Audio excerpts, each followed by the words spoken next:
ప్రతి చిన్న విషయానికి ఓవర్గా రియాక్ట్ మానేసేయండి. నీ ప్రతి థాట్ అటెన్షన్ ని డిజర్వ్ చేయరు. వేరే వాళ్ళ లైఫ్ ని నీ లైఫ్ ని కంపేర్ ఎప్పుడు చేసుకోవద్దు.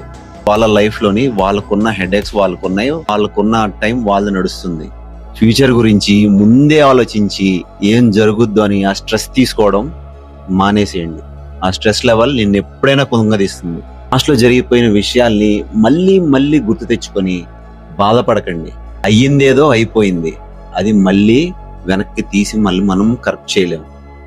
నీకు పెయినే పెరుగుతుంది తప్పించి ఇంకేమీ ఉండదు. ప్రతి దానికి ప్రతి విషయంలోని దానిలో ఏదంతుకుతూ దాని గురించి ఆలోచించి ఆలోచించి ఆలోచించి అరే జరిగేదేదో ఎలాగా జరుగుతుంది, మనం ఏం చేయలేము.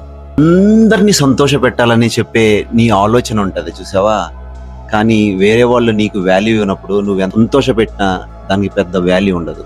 నీ ఆలోచన నీ సామర్థ్యాన్ని ఆలోచించటం, దాని మీద డౌట్ పడటం ఆపేసి, ఆ డౌట్ వల్ల నీ మైండ్ అంతా వీక్ గా తయారవుద్ది.